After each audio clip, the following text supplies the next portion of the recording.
Good morning. Vic, Carter, Jess, how are you guys?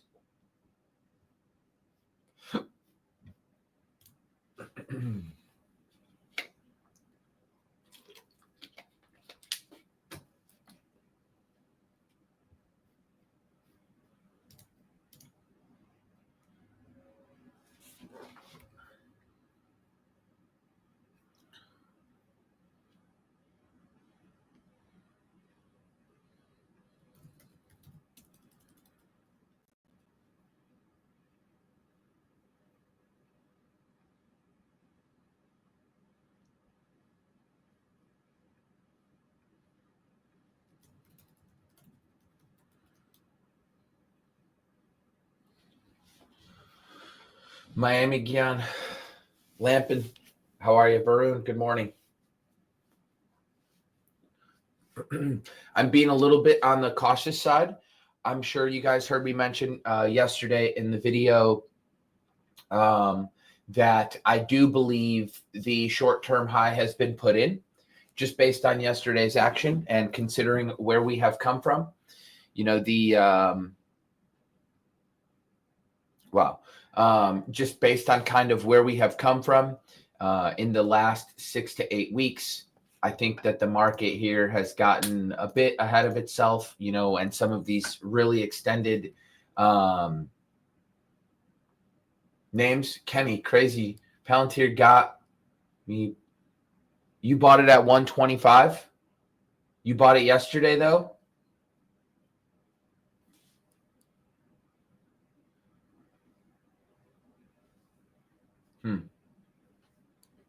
Or Kenny, you bought it yesterday?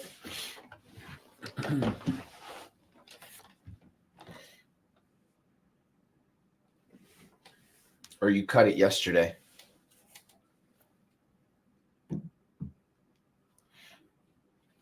And like I said, I mentioned in the video yesterday, I do believe the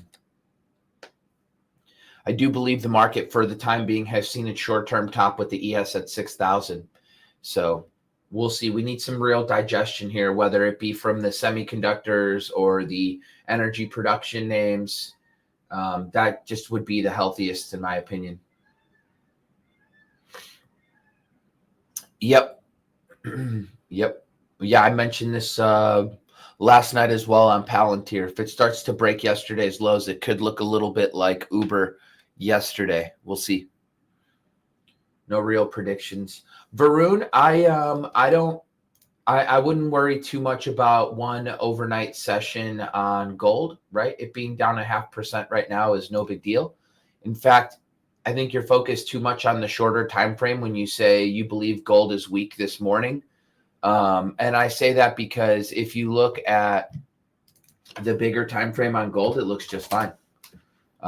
In fact, this down day is perfect. It just tightens up the consolidation even more, right? And this thing isn't a clear, steady uptrend.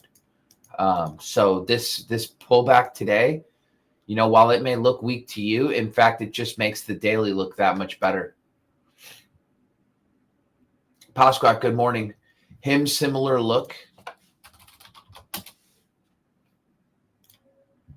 Him's, could very well be losing the 20 as well today. I don't know. Again, market dependent, but, I am kind of the belief for right now that the market has seen its short-term high as of yesterday. I could easily be wrong, and I will still own longs in that scenario. I still own longs in that scenario, but yesterday I did get knocked out of a few things with Uber, HIMS, and I tried HIMS as an undercut and rally 2 days ago. I was in the green. It was nice overnight, obviously with the market pushing in NVIDIA, and then it just failed yesterday right in the morning, and I got stopped out at Dash. So, oh, you bought it the day before NVIDIA's results? Yeah. You Don't know what to tell you too much there, brother. I was kind of looking at the if you bought it 2 days ago, I was looking at it having to take out 521's high. I thought it taking out this ugly down red days bar was important for me to go long, and that level was 127. So if it couldn't hold above 127 for me, it was no good.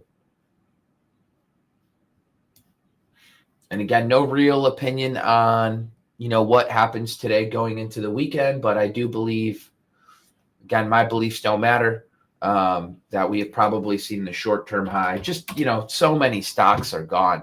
The best names have really flown. Like, how much more weightlifting could we expect NVIDIA to do in the short term? I mean, look at how much this is. This is a $3 trillion company, up 64% in 37 days. Guys, this is $2.5 trillion when it was down here, basically. So, a breather, I think, is really, really needed and warranted.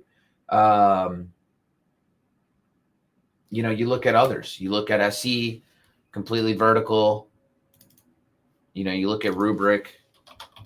I talked about this in the video yesterday, completely vertical. You look at GEV, completely vertical. Zscaler, vertical. It's just what it is. These things have just gone vertical. And there's no real digestion on the right-hand side. And, we'll see. So I am also short some speculative names. I'm short SMR, and I'm short Rigetti from yesterday, really from 2 days ago. And the market's starting to reward that. Looks like crude oil is going to go lower, mid-50s. Steve, good morning. Hey, man. Thank you, too, by the way, for putting that together. I think that watch list is going to be super, super cool for the room. I'll just figure out a place, where to put that. And obviously, share that, if, to your ex or something like that. I mean, you deserve some credit for putting that together, but I'll find a place for where that doesn't get buried in the room. Whether it be like, maybe I can make like a watch list sharing floor or channel, and then that'll go there. And then we can even like pin those or something. And those can be added to like a pinned tweet or a pinned message in the room. Or you can just post it in the night, whatever is easiest.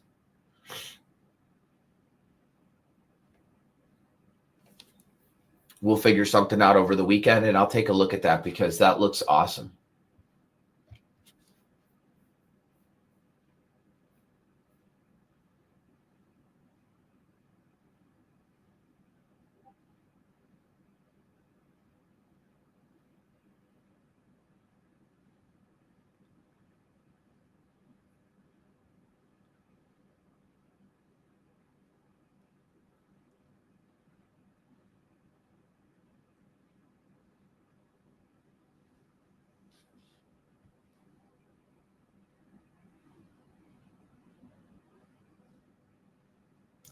No, I do not. I don't have a created dashboard like Clement does, but I think that's super neat that he has something like that. And I'm not going to ask him to share his, private work like that in the room either.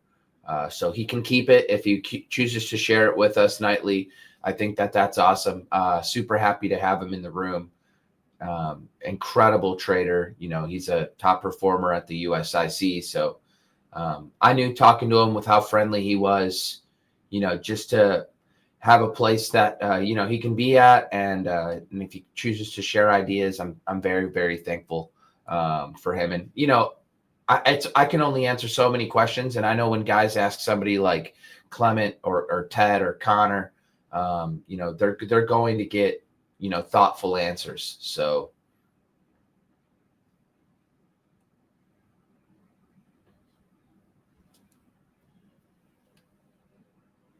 they're bright. They're really bright guys. And, Alec included, very, very bright.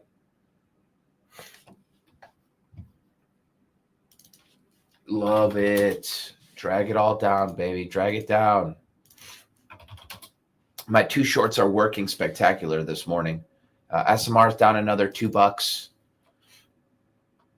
And my Rigetti it did an offering. Woo! So, Yeah, Clement and I are discussing about creating a channel for model books. Who knows? That will be something that will be really interesting. A section on market history.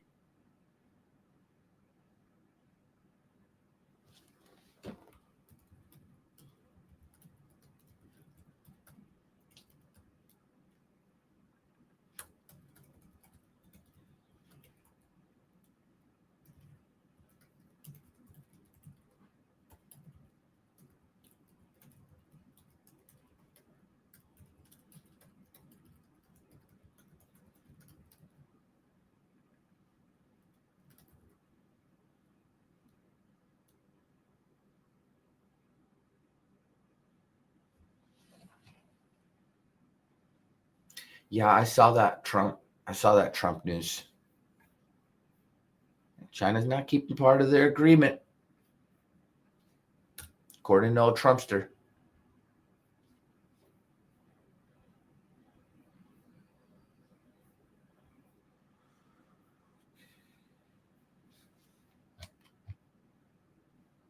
Yeah, model book. Oh, that's amazing. Yeah. Steve, if you do share, yeah, share something like that. And then I'm talking to Clement, and we're talking about making like a channel in the room. That'll just be like market history. And then it'll be like model books. And he's talking like 1930 and before, 1940s, the 50s, the 60s. I guess 23 and 24, and then now 25. We probably have to go back and see if we can find some from the 90s too. I mean, there was some pretty awesome stuff going on then. But just a section for model books.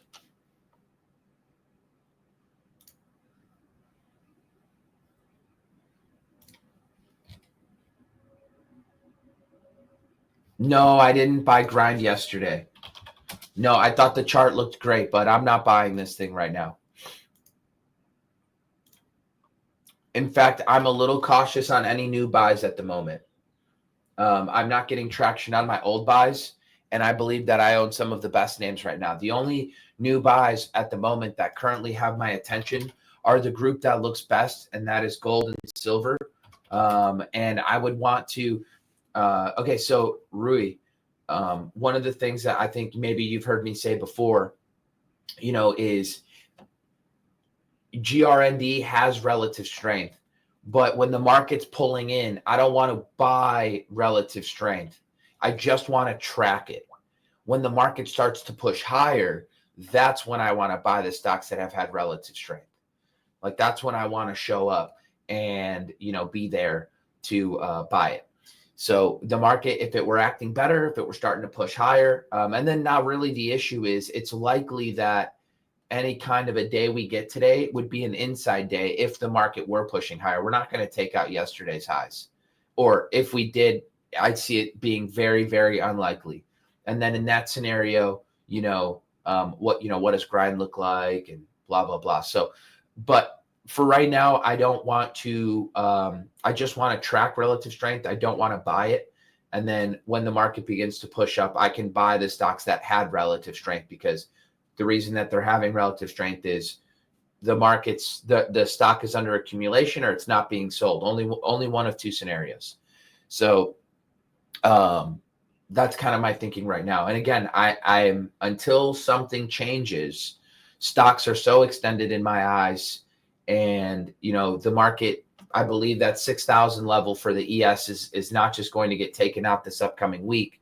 I want to be thoughtful about paring back on some exposure, and hence the reason I sold a little bit of Tesla 2 days ago, even though I did it into weakness, and then starting to get myself involved on the short side. And Rigetti and SMR are the two names that I chose to start shorting, and I'm being rewarded for it. Now, there are other stocks too that are starting to show relative weakness, even when the market's been pretty strong. Those are the names that I'd want to attack possibly on the short side. And then on the long side, gold to me still looks probably the most constructive, the least extended, the least crowded, looks really good to me. So, but we'll see.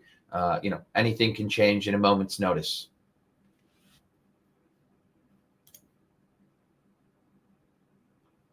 You don't like longs for equities right now, but you're averaging down on Coinbase. That seems super dangerous. Hope it works out, brother. Would HIMS be one of the weaker ones? Yeah, I tried HIMS as a undercut and rally. So I literally tried it right down here, 52.80, as it was reclaiming the 20 simple moving, and it closed well and it pushed up overnight. And I was like, yay. And then over 56.5, I was going to add more, right? But of course, right at the open, this thing starts failing. And then the next hour, I'm effectively getting stopped out. Super, super small loss. No harm done. Basically sold it exactly where I bought it. And then, it ends up fading lower. So I didn't get stubborn with it.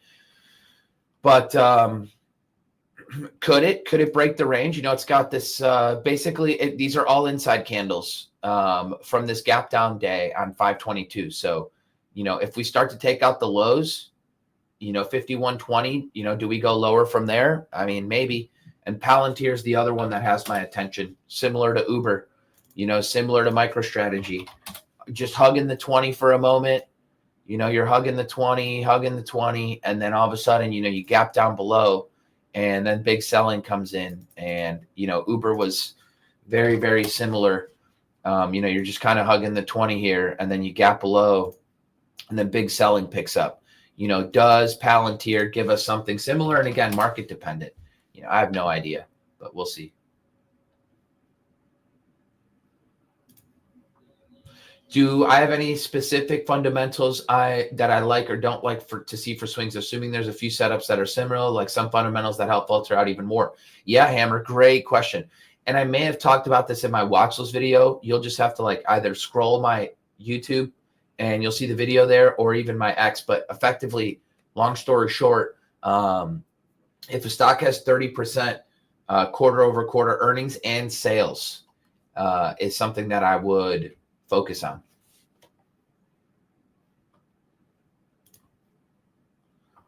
Rocket Lab was an EP on a 1-minute opening range break, and you could have handled it better. So I think, the only really thing you could have done, because you were buying it just a smidge extended from the 50. I mean, at this point, you were buying it quite a bit.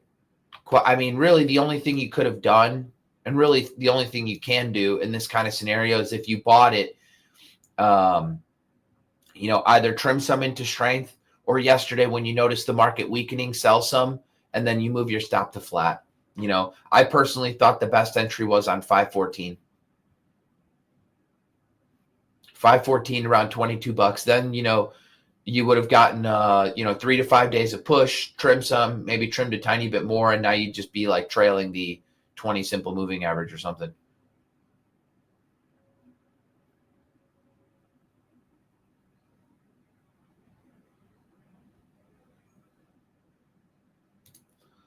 Ben, I think this is actually pretty smart on your end, right? I think if you're newer, you should just really hone in on one side of the market, how things move, how to get involved, how to size them right, how to sit in your winner, right? But there's gonna come a time in your career when you're capable of doing more. You're going to be capable of kind of running a long and short book. For me, they're just setups, right? I don't really care, and I just go to the side of the market as being most friendly, using progressive exposure. Meaning, if I take a short and I start to gain traction, and then I take another short, I start to gain traction, and then I take another short and I start to gain traction. Is that because I'm a genius and my stock selection is through the roof? Maybe. Or is it also because the market is rewarding shorting and stocks are just going down, right? How they say everybody's a genius in a bull market? Well, everybody, if you're shorting, is a genius when the market's going down. So I just try to align myself with what I'm seeing in the market. I believe things got a little too euphoric. I believe 6,000 was the high for the ES on the short term. I'm starting to get stopped out of longs, meaning my longs that I've been in for weeks are coming under pressure. And now a few shorts are starting to work. So I'm not really arguing with my portfolio, and I'm trying to not argue with the market, and I'm being rewarded for my actions. So if I'm being rewarded for that action of taking a few shorts, if I start to take another one today and the market's coming down as well, am I being rewarded? If I take another one on Monday, am I being rewarded? Now, all of a sudden, I've got 4 or 5 shorts on, and I'm getting stopped out of a few more longs, like potentially CLS today, right? And then now all of a sudden, I've got no more longs or 1 more long or 2 longs, and that's it. And now I've got 4, 5, 6 shorts on because I did it slowly, right? I didn't just like plow into the short side of the market, and then now I'm short, right? It's like, no, I did that slowly and constructively, as things were working for me. Same way I get involved on the long side.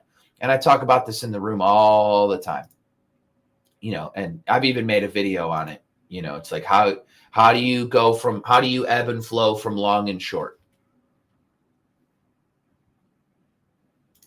Do I think entry is more important than exit? No, I don't. I don't think entry, because entry is just, if you show up on the right day, you don't need to buy a 5-minute opening range break. You can buy, if you notice that the market's strong, you can buy the closing print and then just have your stop at low of day, but size it properly, right? So entry is not that important so long as you have proper position sizing. It's how you stay in that winner, right? Like, you want to talk about, is entry more important than exit? And I tell you, hell no. That's because if you show up to buy GEV on 422 and I buy it at 343, and you show up to buy it the next day at 360, so long as you know how to trail this and you size it right, you're still sitting in this move, Vince, right? So entry is a small smidge of the battle, right? The real moneymaker is learning how to sell something properly.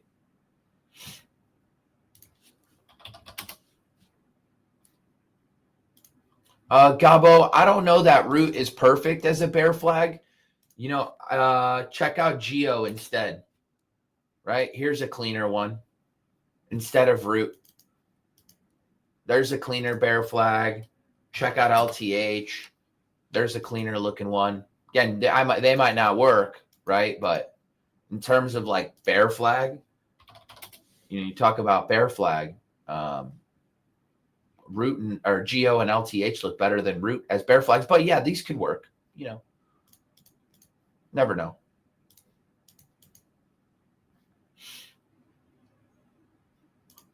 Yeah, situational awareness is one of the most difficult things. That's a trained muscle, and you get better at it as you get a little bit more talented and more hours underneath your belt. I tend to think mine is pretty good, but it's just because, guys, I do this all day long. I literally do this all day long. Yeah, GRR is a bear flag. I've been short this thing since April 2nd. I've been sitting in this thing since 23s, and I've been sitting patiently. It's getting a little too thin for me to trade, unfortunately. When it was trading on this breakdown, it's trading like $100 million. Now it's trading like $20 million. So I really can't add any more, unfortunately. Yeah, I really can't add any more GRR. Otherwise, I would. I'd hammer this turd all the way back down to the 200 by myself. But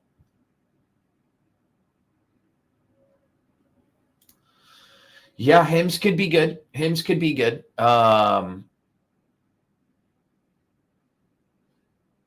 think HIMS could be all right. Palantir looks pretty good too.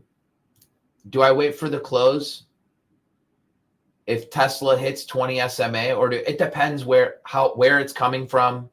Like, was it just, is it early in the morning when it's starting to break through and the market's acting heavy? There's a lot of little nuances there if I'm going to wait for the close versus if I'm selling intraday.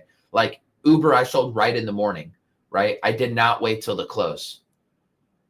I literally sold right away as soon as it broke underneath my level. How do we get better situational awareness? Any tips? 3 most important things. Yeah, here's a few. Focus on the leaders. Those will kind of tell you what's going on underneath the surface. Widen out your time frame. So don't look at 5-minute charts. You can maybe look at them for your entries, but look at dailies and weeklies. Really, dailies are my favorite. So like zoom out, take a step back, right? It's hard to see. I don't know what they call those kind of paintings, right? But they're like, it just looks like a bunch of blobs of paint until you step back and you realize like it's a whole farmhouse and, all the farm animals are there. But if you're like standing too close to the painting, like you don't really see it. It just looks like a bunch of little blobs of paint. So step back, right? Look at bigger time frame, focus on the leaders, and, listen to your portfolio if you've built one up, over the last 6 weeks. But again, if you've done a good job of finding relative strength, you should be in a few of those leaders. So I guess in a way, 1 and 3 kind of go together. But also get good at scanning the market. Get good at scanning the market. You want to know where the hell money's going, where money's leaving. Very important.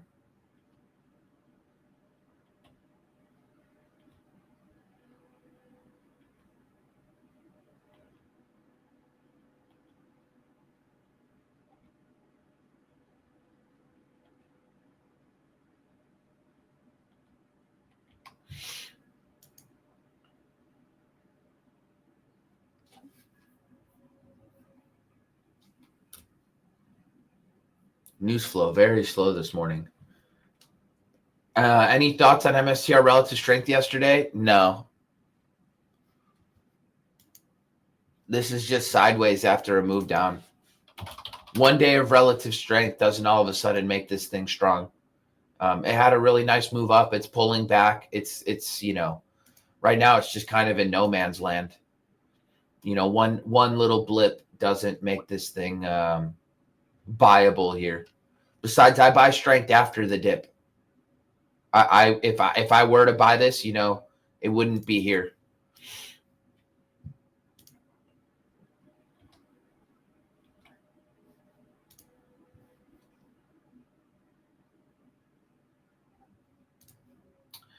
So then you need to work on your adding. So here's the thing. If you're in leaders, like let's say you owned Hood at 35 and then you added at 50 and then you added some more at 60 and then when you add new shares, treat it as if you didn't own your old shares. So cut your ads at your stop, low of day typically, and then continue to trail your old shares on an ascending moving average, right? That's all you can do. And don't be buying stocks that are extended from their 50-day.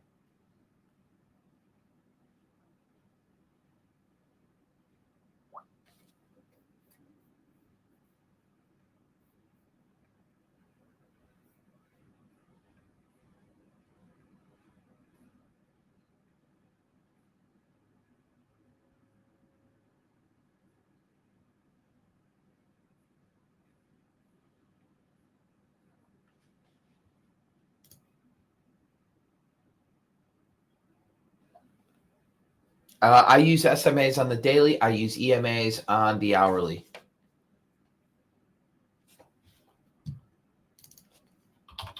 QBTS, steady lower.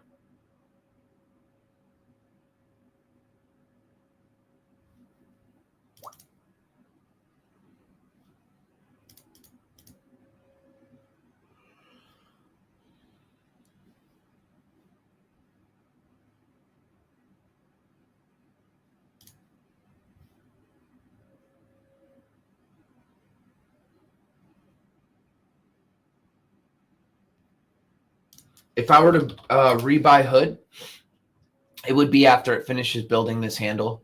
So ideally, this thing just kind of hangs out and bases above $60 and hangs out above the 20 and goes sideways for a few weeks. That's all. That's all we need.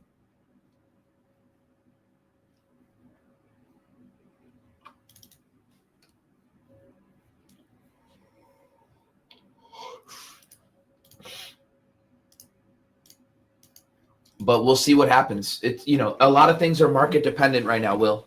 Honestly, that's like the best way I can put it. Things are very, very market dependent right now.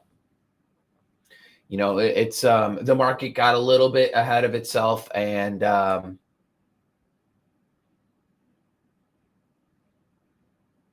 it needs to digest. That's just what it is, right? Usually when you see stocks like QBTS, Oklo, even like this SBET,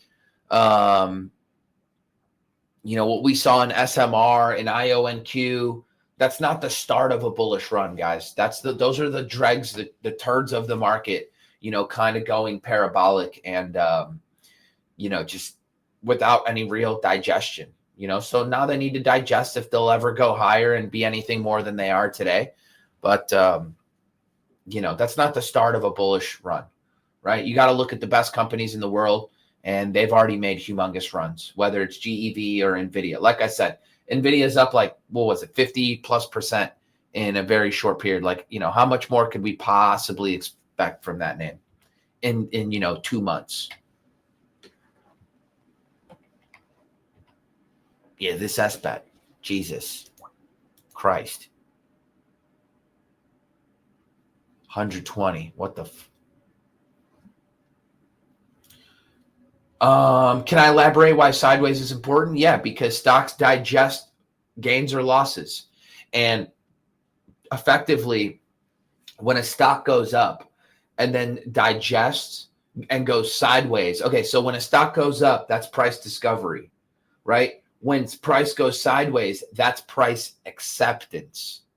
Okay, remember that, right? It's like, and a stock builds a whole new base at a whole new price level, right? That's acceptance of that new price, but it needs to digest that. Institutions need to come in and accumulate those shares. People sell it. Institutions accumulate more. Some institutions sell. Some institutions accumulate more. Effectively, it just goes sideways, right? So you get price discovery, then you get price acceptance. Then you get price discovery, then you get price acceptance. That's the way it works, guys. And then if you get price discovery and it's a massive piece of shit, it gets price rejected. And it goes back to where it came from. And a lot of these names that have made this move higher will undergo price rejection. Not all, but some will. And, when you talk about like an UNH and it's under the 200 simple moving average, well, price discovery and it's finding a new home, right? I'm not saying UNH will never go back up, but if you consolidate under the 200 and you start to establish yourself under the 200, you're in a downtrend. There is no ifs, ands, or buts, right? When you're under the 200 simple moving average over the last 200 days, you're in a downtrend, right? That's,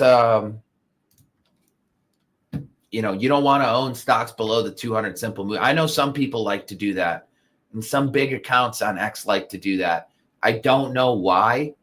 I think it's a waste of life, in my opinion. You're missing out on opportunities to compound your money.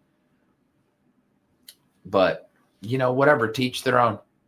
I'm not going to tell a grown man or grown woman what they can and can't buy with their money. But let me just tell you, you want to focus on stocks that are in an uptrend and groups that are in an uptrend, names that are in an uptrend. And that's how you compound your money. But, man, hopefully a little bit longer. The side Melly could be one of those names that needs like a 10-for-1 split. Any thoughts on DDOG, Datadog? Yeah, below the 200. Leave it alone. Let it get above the 200 simple moving average. Let it establish itself above the 200, and then maybe, just maybe. But for now, it's below the 200. There's nothing to be done there.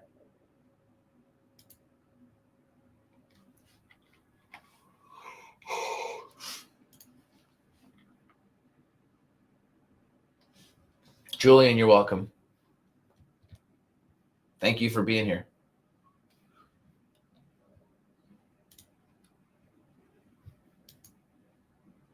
How do you scan for weakness? My scanners pick up, weakness. You could also build scanners on FinViz that are weak, right? You can use, tools like Market Surge or Deep View as well to help you scan. You can build scanners on Thinkorswim, but normally my eyes will catch it.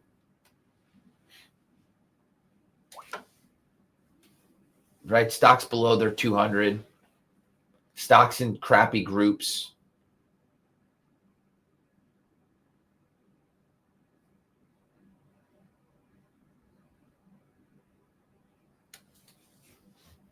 Yeah, this isn't too bad. I do have VWAP on my intraday charts, and I do utilize it to help myself get positioned sometimes, but my brain is always thinking about the daily and the group and the day that I'm buying something more than I want to make sure that I'm focused on more importantly than my entry, right?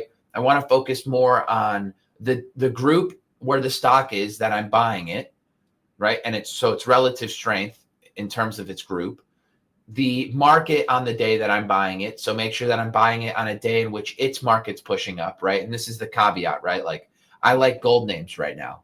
Well, I want to make sure that if I buy a gold name, I'm paying attention to gold. I don't care about the NQ, right? I don't care about the ES. So make sure you differentiate, what market you're trading. So I want to make sure I'm buying something on the right day for the market. I want to make sure that I'm buying something over the range. So usually over prior day high or outside of the range. Or if it is a 620 setup and it's an undercut and rally, that it closes away from my average. So the day that I show up to buy something is very important. And then position sizing is very important. But yeah, VWAP, a 620, these are all fine things.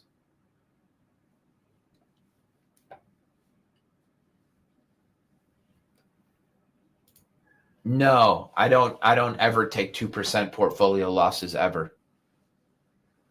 I mean, it would have to be some insane gap down that I just didn't see coming. But it almost never ever happens to me.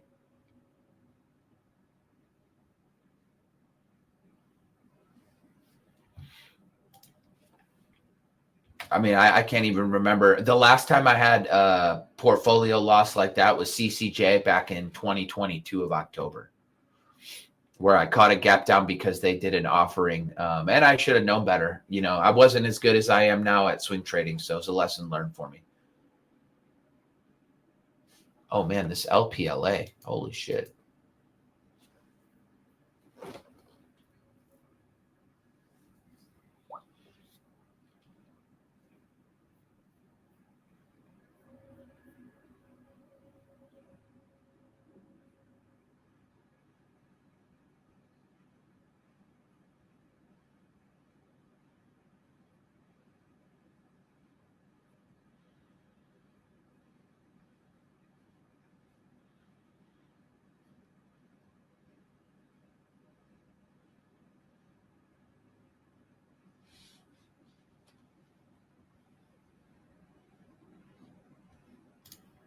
Any thoughts on Disney? Let me take a peek.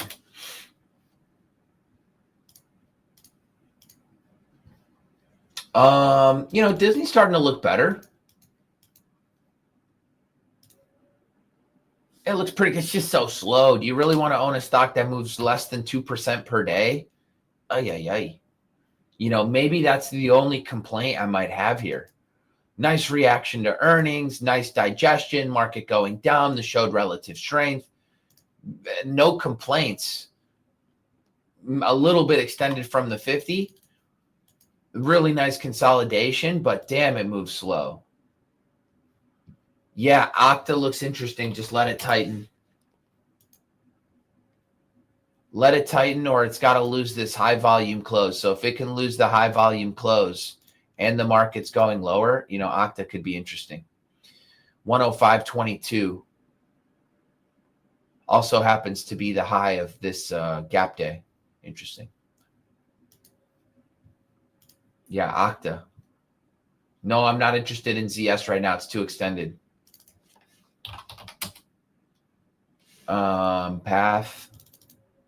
No, so what I want to do in these scenarios, so like I've seen ZS, Alta, Path, VEEV, and ELF. And what I'd rather do right now is let them digest after the market move up and then look for a high volume close. So like Path, just let it trade today. If it gives you a high volume close, trades like, I don't know, 45, 50 million shares today, that would be a pretty good look.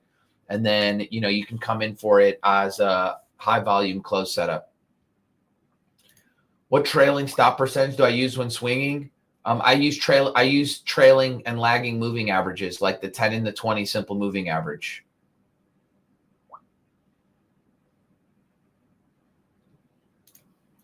Can you share a bit more insight on how you cut so quickly within 24 hours based on my stats? Well, sometimes I cut trades within 4 hours, right? I might buy something at the open, but then I'm selling it the next day. So it might be 6 hours that I held something. And then there are instances where I'm holding like a snow for 3 days and then I cut it for a small loss, or a dash where I'm holding it for 2 days and then I cut it for a small loss. So that kind of messes with the time frame a little bit. So the stats is just culmination of the last 30 days effectively. And then even, I've had some stocks that I've held for 20 days and I've taken a win on it. And then I've had some stocks that, I held for 5 days and I took a win on it. And then when you average them all out, I've had like an 8-day hold. And that's also because I'm taking maybe too many trades that I should, but that's why I have my stats. That's why I can look at it and I can see what better I can do. Yeah, using progressive exposure, Dallas, I focus on 10% position sizing. Right. So I normally 10 to 15%. That's kind of my go-to. So see, the thing is like properly position size. You're not thinking maybe about the nuances either. Where is my stop? How fast does the stock move? Maybe how cheap or expensive is the stock? Is it an $8 stock? Is it an $800 stock? Right. Who knows? Am I buying Netflix at $1,019 with a $14 stop? Am I buying a, $6 name with a 25-cent stop? Who knows? So there's a lot of little nuance in there, Dallas. I wish I could answer that quickly for you, man. Ask me again, and hopefully I'll give you little pieces to the puzzle every time. Yeah, this will make it a little bit more difficult, Roger. What would make Okta shorting a little bit easier is you'd want to see crowd failing as well, maybe failing this left side peak. And then you'd want to see maybe Zscaler coming down, aka rejecting these earnings. You'd probably need to see Rubrik coming down, but this thing's an absolute monster. Needs some digestion though. Okta could work, but who knows? Lampin, I don't trade options at all, brother. There's just no need. How do you get ADR on Thinkorswim? You just make a script. This script here was made with Perplexity.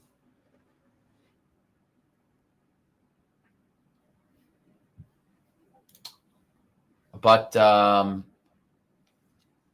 if any one of these days, I'll just share it or something on my X page, or I've got it shared in my room already, but not everybody can be there, which I get. But yeah, I could share it on my X or, ChatGPT, Doho. ChatGPT is good. Perplexity will help you make them.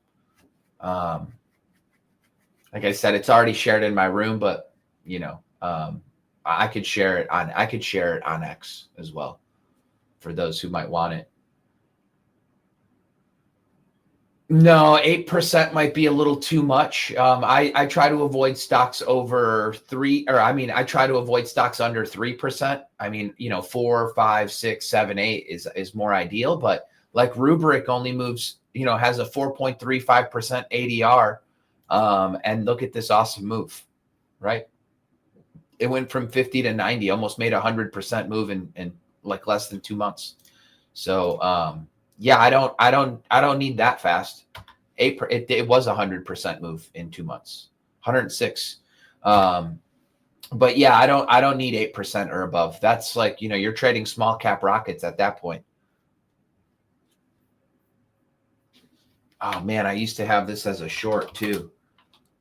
Oh man, this thing never got back above its 200. Wow. Man, wish I never cut ESTC.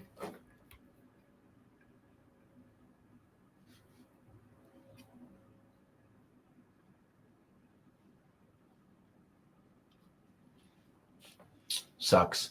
I had this thing short on its last earnings report in February, And all it really did was bounce with the market, but never got above its 200. This is why I tell you guys, wait for stocks to establish themselves above the 200. This thing reports earnings today and gets absolutely lit up. And I had like $119 average on this. Damn, that sucks.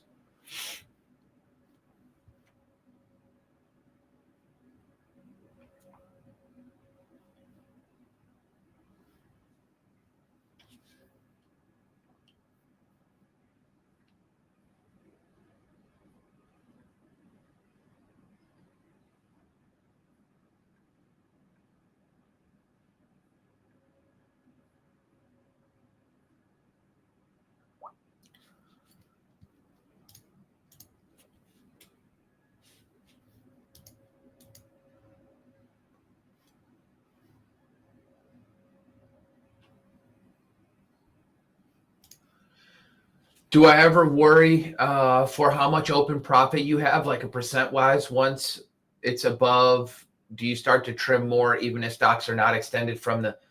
No, man. So kind of the way I do it is I look for 3 to 5 day momentum bursts. I trim into the 3 to 5 day momentum bursts, and then I just trail on the ascending moving averages. Um, that's basically it. And then if it gets extended from the 50, I just trim some more. And if it gets extended from the 50, I trim some more. And if it never gets extended from the 50, but then eventually breaks the 20, I just let it go. Keep it very simple, man. What's more important is what group are you trading? How are you timing your entries with the market?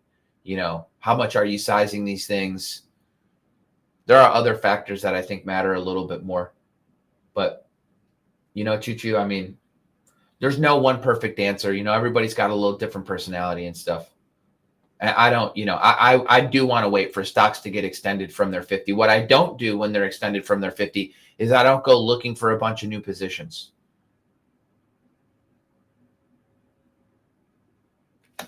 What book did I read for shorting? You've got a couple options. You can learn shorting some small caps or even mid and large caps from Investors Underground. Nate, he's somebody I learned a ton from. You've got the book Gil Morales, Shorting with the O'Neill Disciples.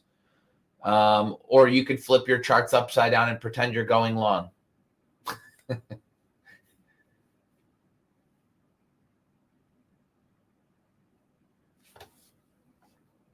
This is exactly what you did yesterday, but gave back 3%, 4% of the portfolio. What stocks did you own?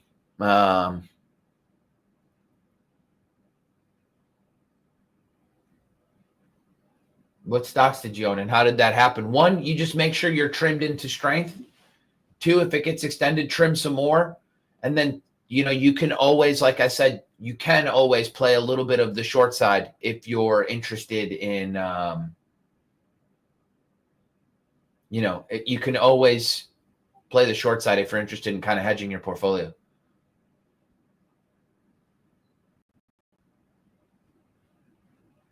A rule, probably realistically, my room, maybe, but where I learned the most personally, I've been in multiple places. I learned in Minervini's room, but I just think that's now his pricing is just way too insane, but that's just me. Dan Zanger's room, you can learn for free from all the videos that Christian Koulimagi's ever posted.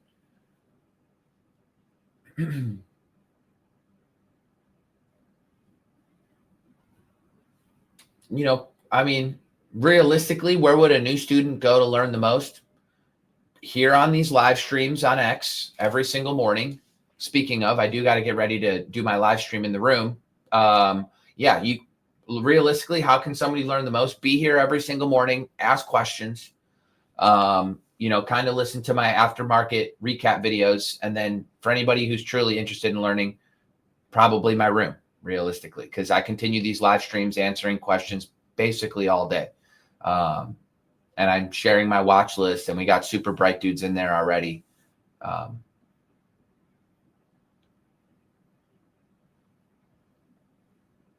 Carter, you're in the room, if I'm not mistaken. Are you not, dude? There's so many people in there right now. It's hard to remember everybody, but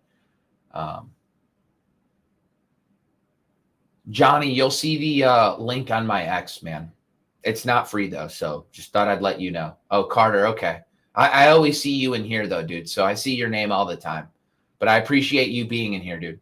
You don't have to be in my room. You guys can always ask questions in here, and I'm happy to answer for free. Nobody's got to be in my room.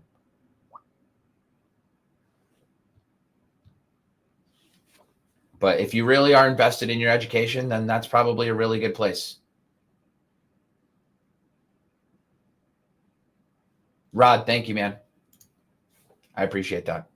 Anyway, guys, I got 5 minutes. I got to start the stream. And then I will see you guys. Have an awesome, awesome weekend, safe weekend. Please don't do anything crazy. Let the market digest a little bit, even if you're not into shorting. Let things tighten up. You know, your hoods, your Palantirs, your Netflixes, etc. And then I will see you guys on Monday, same time as always, 7:30 Central, 8:30 Eastern. Love you all and have a great, wonderful weekend. Mississippi, nice to see you. Rui, we'll talk to you. Have a good one.